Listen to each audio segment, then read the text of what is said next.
Olá, minha gente, tudo bem com vocês? Voltamos hoje oficialmente com a nossa produção de conteúdo aqui no YouTube. Já testei o microfone porque o último deu errado, mas tá tudo certo, tudo maravilhoso. E hoje nós voltamos com força total com um tema mega importante.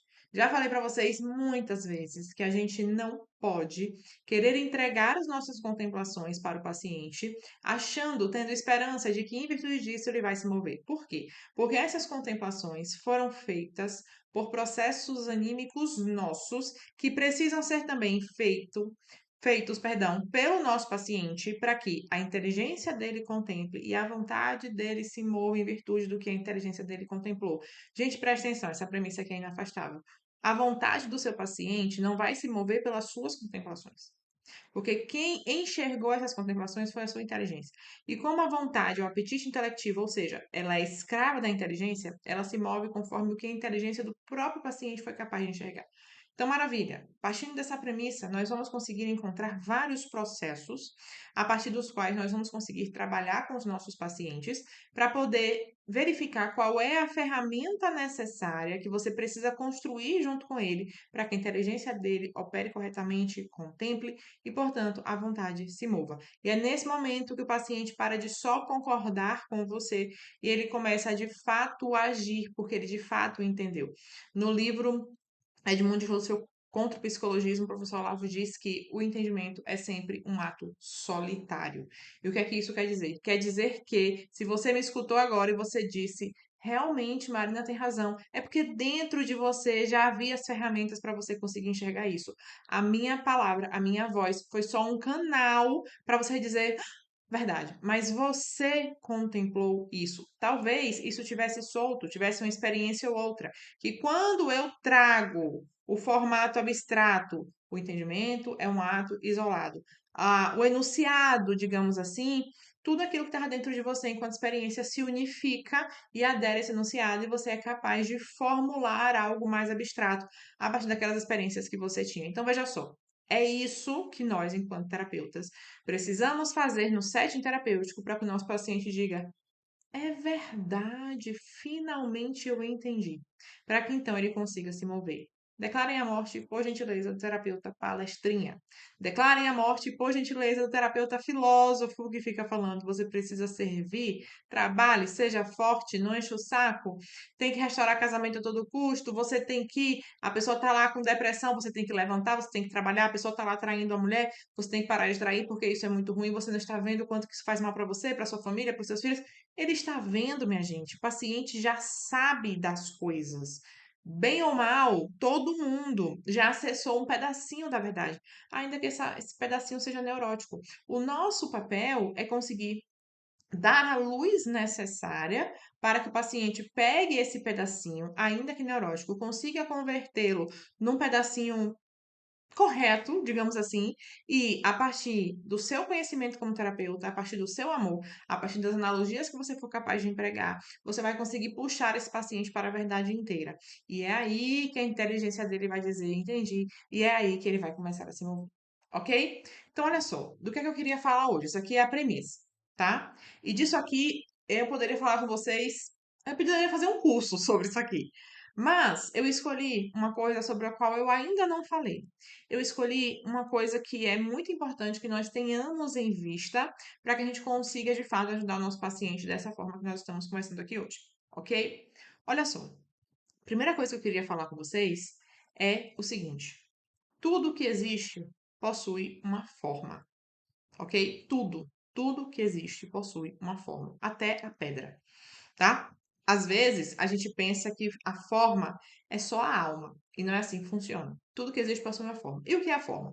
A forma é o que faz a coisa ser exatamente o que ela é, e não outra. Então, é a forma da pedra que faz ela ser pedra e não cadeira. É a forma do ser humano que faz ele ser humano e não gato, ok? Porém, nos seres que possuem vida, nos seres que possuem esse princípio organizador que promove um movimento para algum lugar, tá?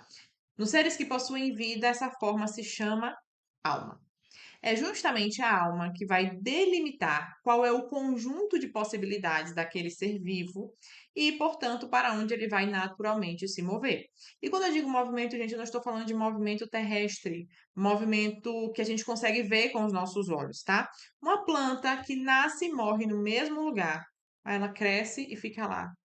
Ela está se movimentando. E não necessariamente porque ela está crescendo, mas porque existe dentro dela um movimento imanente relativo a esses processos anímicos, e por anímicos leia-se da alma, que faz com que ela passe da potência ao ato. O movimento nada mais é, gente, do que passagem simultânea da potência ao ato, tá? Então, existem movimentos anímicos que vão fazer com que ela passe da potência ao ato e que vai fazer com que ela tenda para algum lugar. E esse lugar é para que ela foi feita, é para onde esse princípio organizador imanente chamado alma vai levá-la, ok? Então, esse movimento natural que decorre da forma do ser vivo, que se chama alma, para onde esse ser vivo se inclina, quais são as operações fundamentais que vão mover esse ser vivo, se chama apetite natural. Então, para onde a planta naturalmente tende, para onde o animal naturalmente tende, isso se chama apetite natural. Digamos que está inscrito ali naturalmente, independente de estímulo. Tendo estímulo ou não, o mundo exterior convocando-o para fazer algo ou não, ela vai se movimentar e por movimento, leia-se, passagem simultânea da potência ao ato, ok? No entanto, existe um processo que acontece quando, olha só, tudo que existe tem forma e nos seres vivos essa forma leva o nome de alma, ok? Quando as formas de outras coisas, eu tenho forma de outras coisas também. Quando a forma de outras coisas entram pelos meus sentidos, eu sou capaz de conhecer essas coisas, porque elas estão entrando, as formas estão entrando pelos meus sentidos, tá? E nesse momento nós estamos falando de um conhecimento sensível. Nós, seres humanos, somos capazes de conhecimento sensível, que são as formas entrando em nossos sentidos, e nós somos capazes de conhecimento intelectivo, que é a forma entrando na nossa inteligência, tá? Então nós somos capazes de conhecimento intelectual e de conhecimento sensível. Então, conhecer, independente do tipo, quer dizer justamente ter a capacidade de receber uma forma qualquer das coisas na sua própria forma. Porque vejam, para que eu conheça algo, para que a forma daquele algo entra, aquele algo está entrando em algum lugar. Está entrando aonde? Na minha alma, que também é uma forma, tá? Só que conhecer, vocês vão de concordar comigo, é só a gente olhar para fora. Conhecer é apenas uma parte da nossa vida. Vocês estão aí agora me escutando. Vocês estão eventualmente com um lápis na mão, com o celular na mão, enfim. Vocês podem me escutar e conhecer algo, ok? Só que a vida da gente se resume a conhecer. A vida da gente se resume a receber formas. Nós somos esse sujeito meramente passivo que apenas conhece, porque sim, o conhecimento é uma atividade passiva. São Tomás fala sobre isso na Suma, que existem três acepções do conhecimento, e a terceira é um tipo de sofrimento, porque sofrer vem de passo e passo vem de sofrer a ação. Então, olha, se as formas entram, e eu conheço, de alguma forma é uma atividade passiva, tá? Então, a nossa vida é só isso? É só isso que vocês fazem o tempo inteiro? Ficam só recebendo formas? Claro que não. Então, a gente percebe, olhando para a vida comum, que conhecer é só uma parte da nossa vida. Nós precisamos de muito mais do que isso. Nós precisamos, além de conhecer, nos unir ao objeto do conhecimento. Então, antes de casar com meu marido, eu o conheci. Antes de me tornar católica, eu conheci a Deus. Claro que cada dia conheço mais, mas eu conheci algo de Deus naquele momento, tá? Antes de escolher uma faculdade para fazer direito, eu fui lá e conheci a faculdade, certo? Então, antes de dizer que fulano é meu amigo, eu conheci o fulano.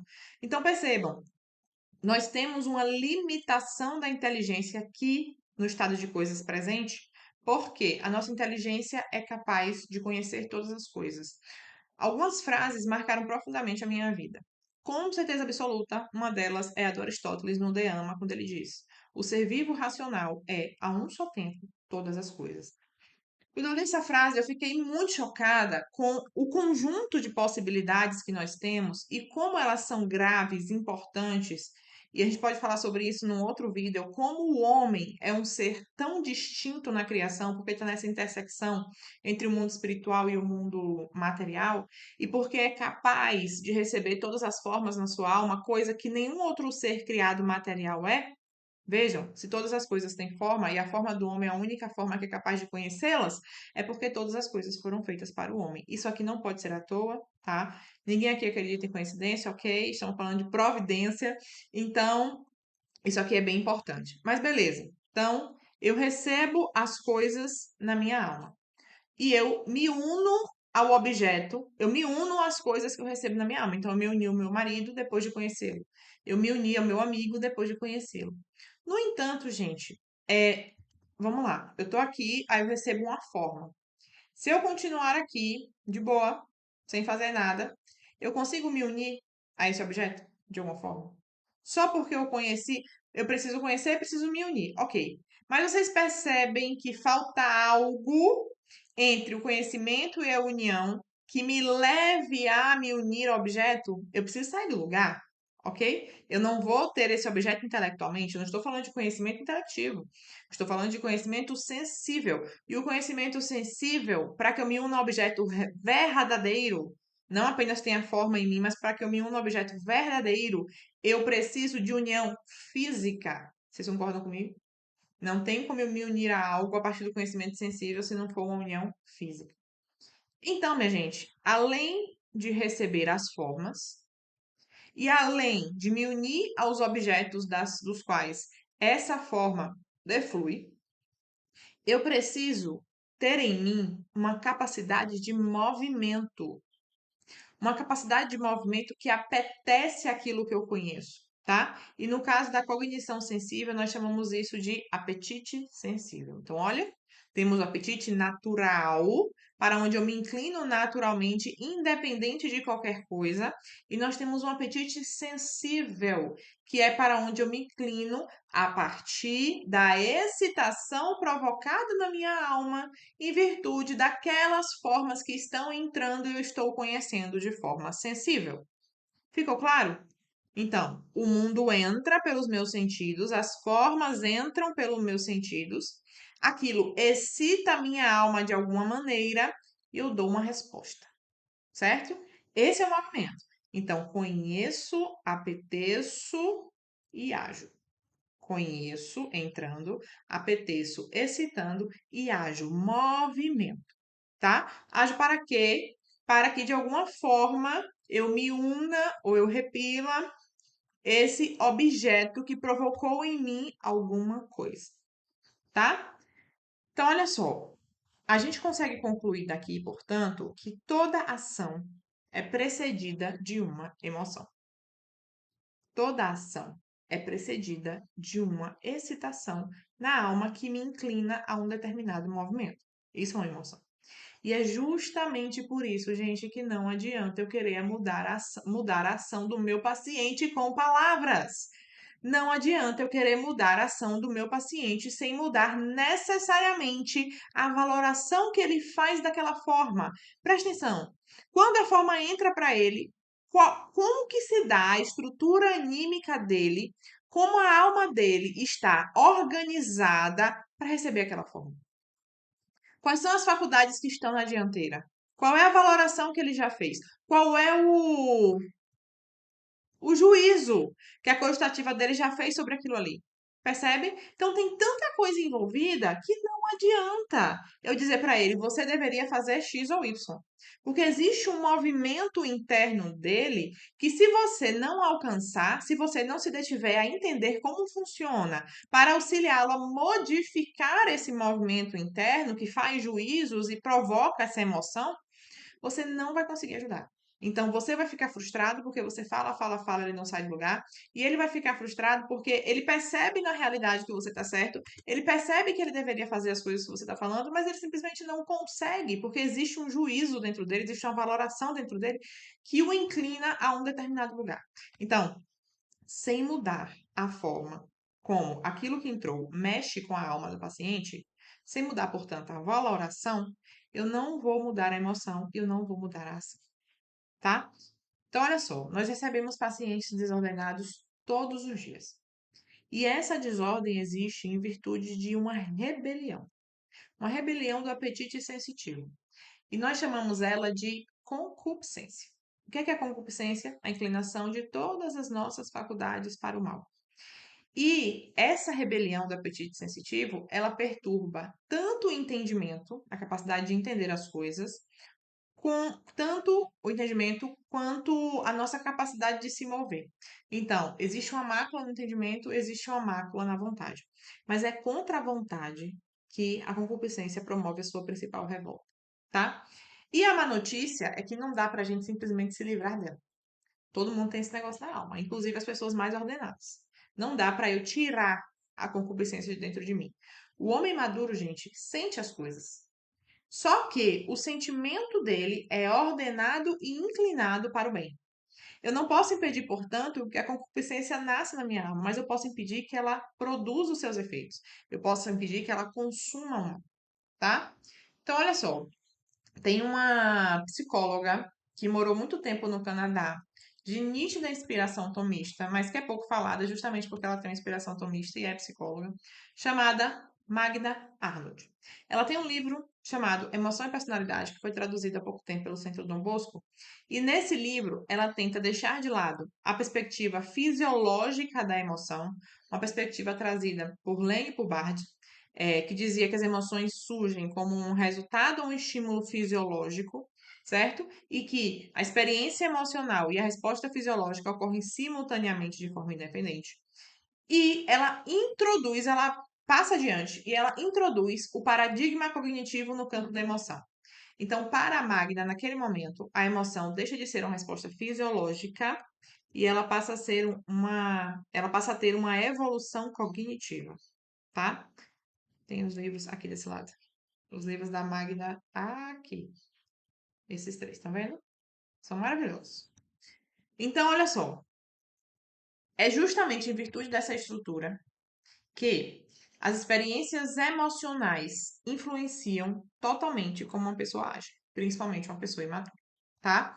Ainda que essas experiências já tenham passado, ainda que não haja mais estímulo fisiológico, aquela experiência vai fazer com que você tenda a agir desta daquela maneira, porque vai continuar excitando a sua alma de acordo com aquele juízo que foi feito. Então, para a Magda, a emoção é uma tendência à ação. É uma tendência à ação que vai derivar de algo que eu apreciei como um bem ou como um mal aqui e agora, tá? Mas que já pode haver um juízo onde eu já tenha apreciado antes. Então, a emoção traz em si tanto uma tendência à ação quanto uma apreciação. Então, quando aquilo entra em mim, que gera uma emoção, eu aprecio, eu valoro e eu acho. E essas são as consequências naturais da emoção: apreciação e ação. Beleza. Vamos pensar agora num paciente traumatizado. O que é que eu posso dizer acerca de todos os eventos traumáticos da vida das pessoas? O que é que eu posso dizer? Bom, uma pessoa que sofre ou que sofreu, uma pessoa que sofreu um trauma, ela possui uma indisposição para integrar esse trauma dentro da sua psique. Ela possui uma indisposição para entender e compreender esse mal particular, que é o trauma, aquele evento em específico que aconteceu a ela, tá? E quando isso acontece, é como se a cogitativa ficasse emperrada. Ela tenta, ela continua trabalhando. Só que existe um problema que precisa ser resolvido e não adianta que alguém fique de fora dizendo: Ei, fulano, mas você não tá vendo que o fulano merece perdão? Ei, fulano, mas você não tá vendo que seu pai fez o melhor que ele pôde? Ei, fulano, mas você não tá vendo que sua irmã não quis agir por X ou Y, mas sim por Z, e você tá confundindo as coisas? Não adianta.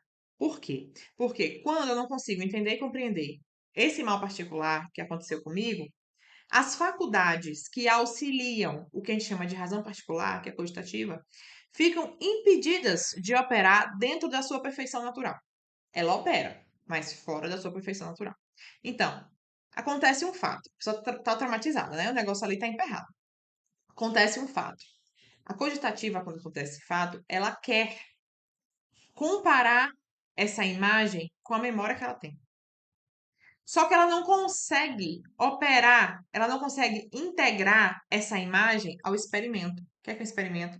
O experimento é aquela comparação de juízos, que nós chamamos de colácio, que permitem com que a gente haja bem no mundo. É um movimento que não é intelectivo, é um movimento que vai agir a partir de juízos de utilidade e nocividade e vai permitir com que a gente faça cálculos de razão, tá? De proporção no mundo para que a gente saiba, olha, isso aqui é bom, isso aqui não é bom, não. Útil, nocivo, isso aqui dá. Então, o Echevarria ele vai dar sempre um exemplo da ovelha. Os animais eles têm uma faculdade chamada de estimativa, que é análoga da cogitativa, tá? Com a diferença que a cogitativa ela tem uma proximidade com a luz do intelecto. Mas o animal não. O animal também não consegue fazer colácio, não tem experimento, tá? Porque não tem essa questão sinérgica entre estimativa e memória capaz de fazer com que o animal tenha uma experiência da realidade, como nós conseguimos fazer.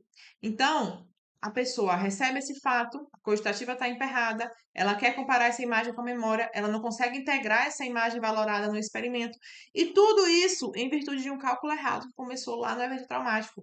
E tudo isso em virtude de uma interpretação equivocada e de uma impossibilidade de integrar esse mal. Então a pessoa cristaliza.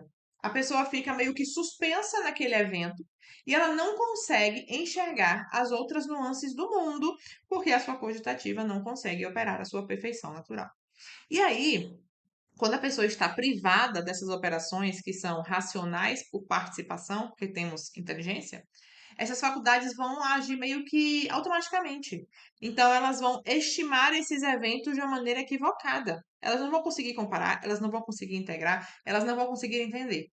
E justamente em virtude disso é que essa compreensão e entendimento ficam cada vez mais difíceis e o trauma se enraiza cada vez mais e as pessoas ficam cada vez menos funcionais nesse sentido. E essa indisposição dessa alma que não consegue operar a sua perfeição própria nas faculdades racionais de participação tem graves implicações para o que São Tomás chamou de falta de inteligência no presente e falta de memória no passado. Então, a minha inteligência não atua no presente por conta de um evento traumático que está emperrando a minha cogitativa. E por conta disso, há muito tempo eu não consigo ter uma memória do passado, porque eu não consigo fazer juízos acertados que possam ser depositados na memória para que eu consiga fazer uma comparação através da Colácio, fazendo uma experiência da realidade através da percepção de juízos de utilidade e de nocividade, sem os quais a gente não consegue viver, tá? Então, quando eu tenho uma falta de inteligência no presente, uma falta de memória no passado, eu não só obstaculizo o desenvolvimento da prudência, porque eu não consigo ter uma reta razão no agir, como eu obstaculizo o desenvolvimento de todas as outras virtudes morais, que só podem crescer em virtude da prudência.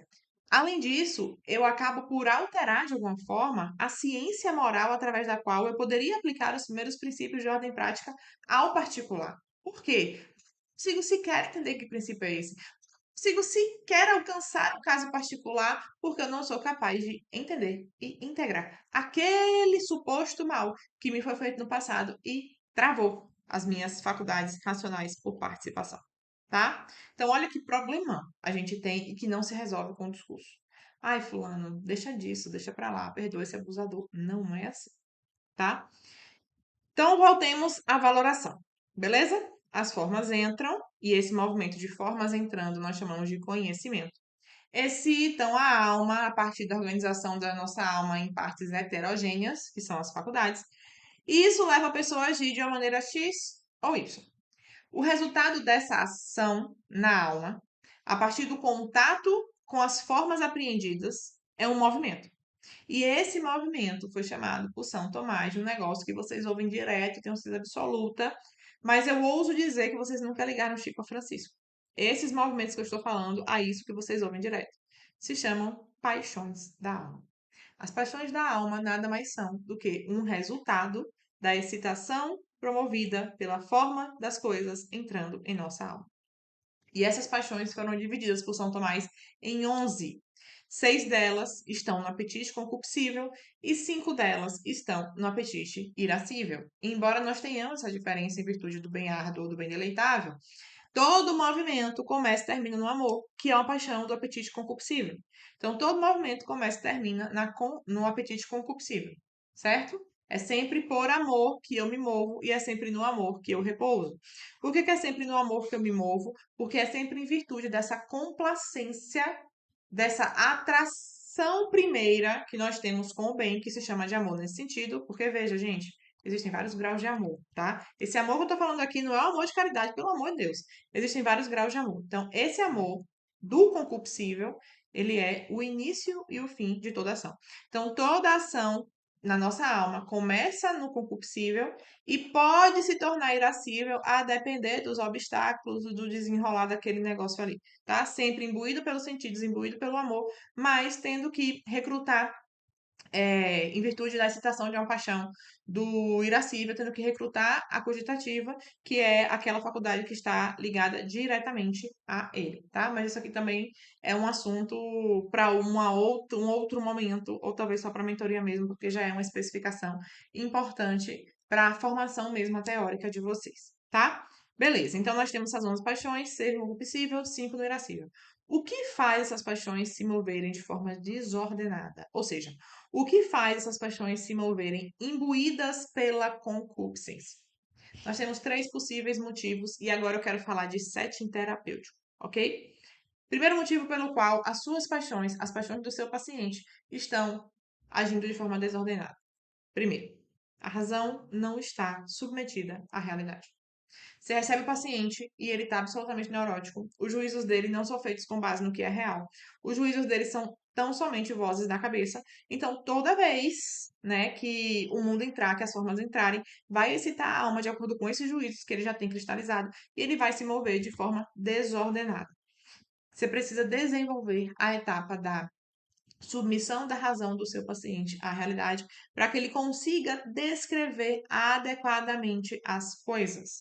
Então, quando você orienta esse paciente, faça experiências ordenadas, ou, se não for possível que ele tenha essas experiências, você vai conduzindo esse paciente através de experiências que ele já teve, fazendo com que ele consiga concluir onde você precisa que ele conclua, através de analogias, ele vai mudando esses falsos juízos fabricados naturalmente pela cogitativa emperrada e vai transformando esses juízos em juízos reais. Marina, como que eu faço isso através da analogia? Lembra que eu falei para vocês que todo mundo já conheceu um pedacinho da verdade? Por mais desordenado que esteja, gente, nós somos feitos para o bem, tá? E nós somos um bem e as coisas são bem. Tudo que é bem, tá? Porque existe. E a existência já é, por si só, um bem. Então, se algo é ente, algo é bom. Ponto final, tá? Então, olha só. é, A analogia é aquela coisa que é capaz de puxar o paciente para você, puxar o paciente para onde você está enxergando, sem que ele necessariamente tenha enxergado como você antes, e ainda assim ele é capaz de consentir, de entender, de tocar. Por quê? Porque você tem uma experiência maior do que a dele, você consegue ver as coisas mais completamente do que ele, você capta o pedacinho que ele vê aqui de verdade, tá? E você descobre, portanto, qual é o elo, qual é a palavra, qual é a analogia que vai ligar o que ele sabe ao que você sabe, meio que puxando ele para enxergar lá de cima.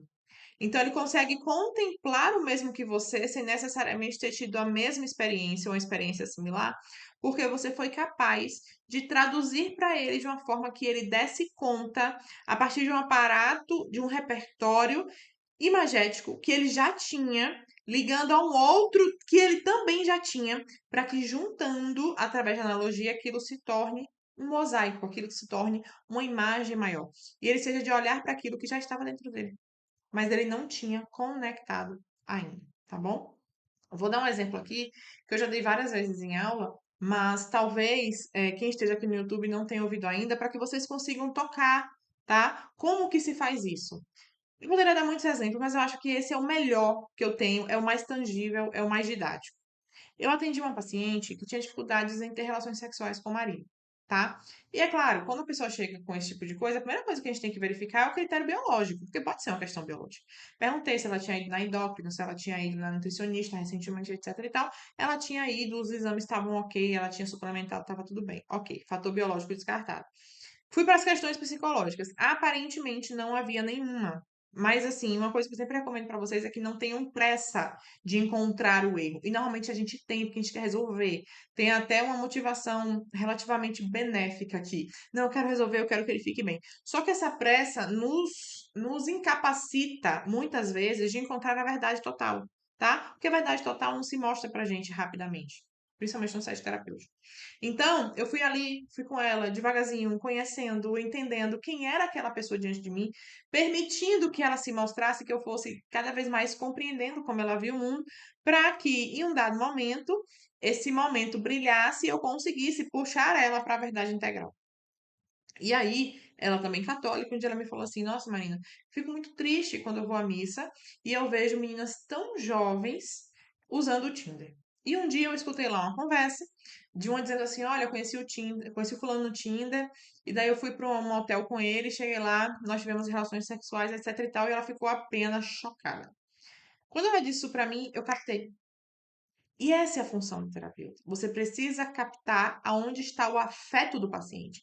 Gente, isso aqui é super importante. Não adianta você ficar jogando palavras vazias em coisas que não são importantes para o paciente. Você pode achar a fidelidade um mega conceito importante, mas ele pode achar que não. Como que você vai argumentar com ele que ele não pode trair a mulher? Que a fidelidade é importante, tá? Ah, Marina, mas tem pessoas que dizem que a fidelidade é importante, mesmo assim traem. É porque não é importante para ele. Ou, numa escala de bens, a fidelidade está abaixo do prazer sexual desmedido, desregrado. Ok? Então a gente precisa captar essas coisas para dar para o paciente aquilo que ele é capaz de absorver e que ele é capaz de fazer com que provoque uma mudança genuína no aparato anímico que ele tem. Beleza? Quando ela falou isso, eu captei. Eu falei assim: aqui está um elemento de afeto, porque ela estava realmente chocada com aquilo ali. E aí, nesse momento que eu captei, eu já consegui ver lá na frente. Eu falei: olha, o que ela precisa concluir para provocar uma mudança na cogitativa dela é isso aqui. Só que ela ainda não está lá. Eu já estou. Porque eu consigo enxergar a verdade mais alto do que ela. Mas ela não tá. Mas ela tem um aparato aqui, ainda rudimentar, que se bem trabalhado, ela chega. Aí eu falei pra ela, já sabendo a resposta. Eu fiz uma pergunta já sabendo a resposta. Mas ela precisa se escutar, ela precisa confessar, ela precisa passar por esse processo de autoconsciência para ela ir catando esses pedacinhos que ela tá me mostrando, confiando que eu tenho capacidade de mostrar o todo para ela, para que esse todo faça sentido, seja articulado e a gente desemperre a bendita da cogitativa, ok? Daí eu perguntei para ela, por que você ficou tão chocada assim? Aí ela, ué, Marina, mas não é óbvio? Eu falei, não, não é óbvio, preciso te escutar dizer. Aí ela falou assim, é porque elas estão entregando o que há de mais precioso nelas para uma pessoa que elas nem conhecem. Palavras da paciente. Aí eu falei, ok, mas por que que isso é tão sério? Aí ela falou, porque isso fere o princípio da castidade, isso fere a virtude da castidade. Aí eu falei, ok, mas você sabia, e aqui estava o elemento nebuloso que ela não tinha. Aqui estava o elemento que eu precisava entregar para ela, mas dentro desse aparato que eu acabei de mediar, para que ela conseguisse subir. Mas você sabia que a virtude da castidade não é a virtude do ficar sem sexo? Você sabia que a castidade não é aquilo que te obriga a não fazer sexo fora do casamento? Aí ela parou e fez: Não. E o que que é então? Falei: Pois bem, a castidade é a virtude da pureza. A castidade, da forma mais elevada que você puder enxergar, na Suma São Tomás chama até de metafórico, é aquela coisa que vai te fazer entender a finalidade de algo, para que você possa agir dentro dessa finalidade e torne aquela coisa, portanto, pura. Porque agindo na finalidade, ela se torna aquilo que ela foi feita para ser a partir da presciência divina, a partir daquilo, daquela essência que primeiro Deus pensou para depois fazer. Então é por isso que o Futoshin, no 3 para Casar, ele fala que a castidade é a afirmação gozosa do sim. Ou seja, eu descubro para que a coisa serve, eu uso naquele intento, eu dou forma àquilo que Deus pensou e por isso eu afirmo o meu sim gozosamente. Eu me deleito em tirar o meu viés da parada e agir tão somente para o que Deus fez a coisa. Então, a castidade é isso aí. Castidade é a virtude da pureza que faz com que você use a coisa para o que ela foi feita. Beleza. Nós somos feitos para fazer sexo antes do casamento? Não. E por isso a castidade fora do casamento é não fazer sexo. Nós somos feitos para fazer sexo dentro do casamento? Sim. O lugar do sexo na vida de uma pessoa é dentro do casamento. E a parte de qualquer moralismo, minha gente, tem de ser dentro do casamento, porque é lá que nós temos uma estrutura formal e estável, ou pelo menos deveríamos ter, para criar filhos. Então, se você não é capaz de lidar com um filho agora, se você não tem estrutura física, emocional, financeira para lidar com o filho agora, provavelmente você não está casado. Pode ser que você não tenha estrutura psicológica, ok? Mas se você tem um casamento e o marido é capaz de sustentar uma mulher, um casal é capaz de sustentar uma casa, presume-se que eles têm condição de ter um filho. Esse é o lugar correto. Inclusive, eu até brinco com os meus alunos que tem tanto movimento anti-aborto, de conscientização, etc e tal, para mim, o fundamento último de ser contra o aborto, o fundamento último de uma campanha que visa diminuir drasticamente os números de aborto é a castidade. Porque se as pessoas fizessem sexo apenas dentro do casamento, eu ouso dizer que 0,0000001% abortaria. Não haveria porquê. Nenhuma mulher aborta feliz por abortar. Nenhuma mulher vai para uma clínica clandestina dizendo: Uau, que incrível, eu já vou matar meu filho. As mulheres abortam porque elas se veem encurraladas. As mulheres abortam porque elas não têm apoio, ok? Então, com certeza, a castidade é a solução para a quase erradicação do número de abortos. Mas isso aqui é outra história e eu acho que tem muita gente que não está preparada para essa conversa. Voltamos, ok? Então, eu preciso, através da analogia, olha o que eu fiz com a paciente. Ok, mas isso aqui é castidade, isso aqui que você não estava enxergando. Uau, eu não sabia. E aí, Marina? Conclua, portanto. Daí eu concluí. Veja, fulano. Você fica assustada porque as meninas estão entregando o que elas têm de mais valioso para pessoas que elas não conhecem, portanto, ofendendo a castidade. E você age de forma completamente diferente, não entregando para o seu marido o que você tem de mais importante, aquele que contigo é uma só carne, aquele que você prometeu amar, respeitar e ser fiel no altar, ferindo também a castidade. Você está agindo igual as meninas da paróquia, que você tanto se assustou. Ela ficou branca, vermelha, azul, amarela por 5 segundos, olhou para mim e fez: Eu não sabia. Pois agora você está sabendo. E o problema da minha paciente foi resolvido. Por quê? Porque agora ela conseguia enxergar a realidade com muito mais clareza, porque agora ela conhecia a realidade com muito mais clareza, atando, portanto, a sua razão de forma muito firme à realidade. Tá? E o paciente, gente, ela só consegue fazer isso aqui através da virtude da sinceridade. E mais uma vez eu vou falar para vocês da importância do paciente, perdão, do terapeuta estar acima do paciente. Acima, digamos assim, em questão de enxergar a realidade, para que ele consiga levar o paciente num processo de autoconsciência. E autoconsciência quer dizer justamente saber o que eu sei, para que eu consiga extrair de mim aquilo que eu sei, tomar consciência daquele conteúdo, confessando, como eu falei para vocês, sabendo que eu sei aquilo, é preciso que o terapeuta faça as perguntas certas. E para ele fazer as perguntas certas, ele precisa de duas características fundamentais: conhecer a realidade, para já antecipar dentro da sua própria cabeça onde o paciente precisa chegar para se curar, e conhecer o repertório imagético do paciente para dar para ele a exata medida do que ele precisa e é capaz para que ele confesse. Para isso, o terapeuta precisa ser inteligente para conhecer a realidade, ele precisa ser misericordioso. Ele precisa ser atento para se dar a conhecer aquela pessoa de verdade. O paciente, gente, só melhora quando ele sabe que você quer a melhora dele. Isso faz toda a diferença. E toda vez que eu falo isso, sempre tem alguém para me perguntar: Poxa, Marina, você está falando que eu não quero a melhora do paciente? Será que quer mesmo? Quantas vezes você pensa no seu paciente fora da sessão? Quantas vezes você reza pelo seu paciente? Quantas vezes você para, sei lá, trocar ideia com outro terapeuta sobre esse caso, que não seja necessariamente a supervisão, que não tenha necessariamente um problema que você não sabe resolver? Sabe, gente? Então, assim, quando você tem um ente querido que tem um problema, quando o seu marido tá com um problema e você quer resolver, você se empenha de verdade para resolver, você pensa naquilo, você elenca possibilidades, você liga para alguém que possa te ajudar. Às vezes, quando é um paciente, você senta ali 1 hora na semana, olha para ele, pode ser, tá, não é? Acabou. Acabou. Não é essa terapia que eu acredito. Eu não acredito na terapia neutra. Eu não acredito. Não existe isso de distância, de neutralidade. O que existe é uma relação de amizade. E por amizade, a gente tem que olhar para uma amizade lá que Aristóteles falou no Ética Nicômaco, nos últimos livros. Aquela amizade onde, diante do bem, eu quero o bem para o outro e não para mim. Não é querer o bem do outro, porque se tem dois bens, você quer um para você e um para ele, isso é muito fácil, isso não é amizade. Agora, se tem um bem e você decide que esse bem é dele e não seu, aí a gente está falando de amor de amizade, tá? É quando você enxerga o outro como um outro eu. Isso é muito sério, isso é muito profundo. O que você faria por você mesmo na terapia? Você tem que espelhar isso no seu paciente, tá bom?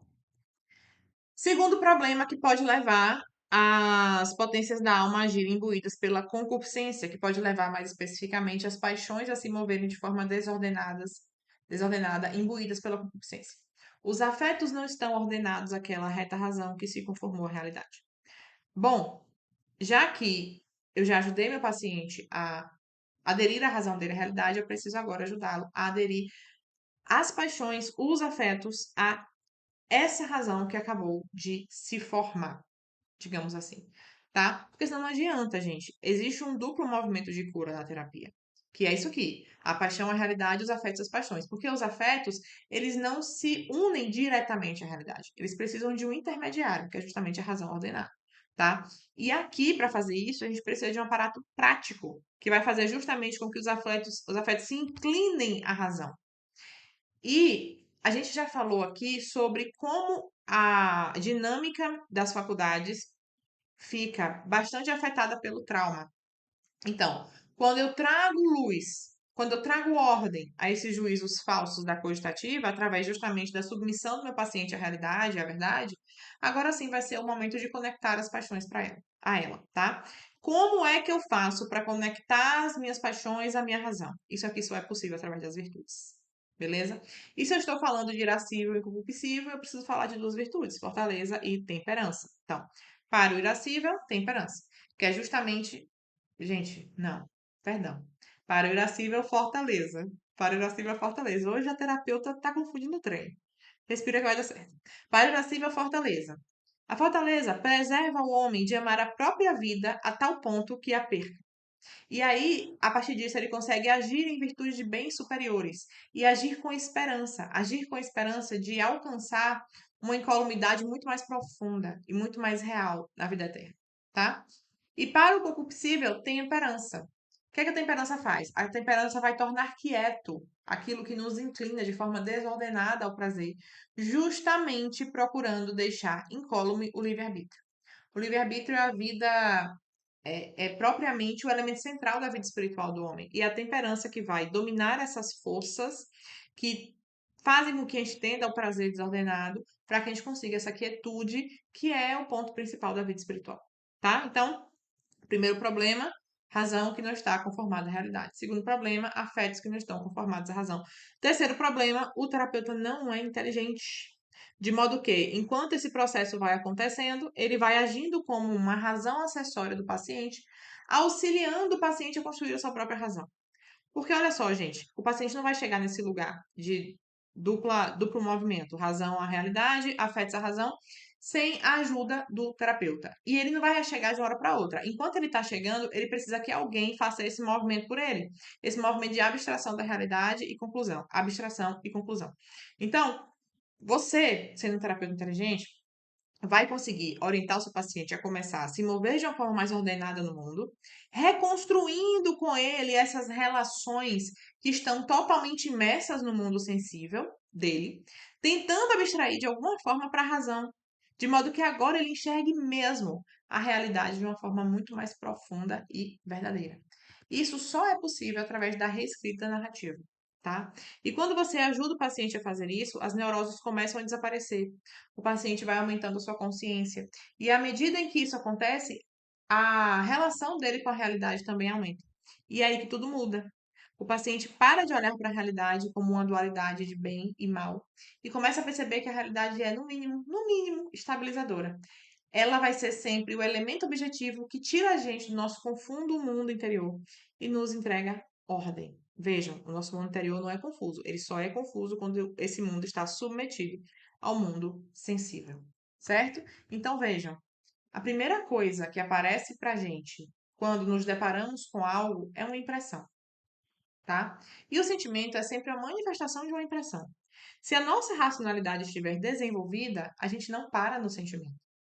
A impressão vem, a gente racionaliza essa impressão e a gente, em um dado momento, vai começar a sentir ordenadamente. E é assim que deveria ser.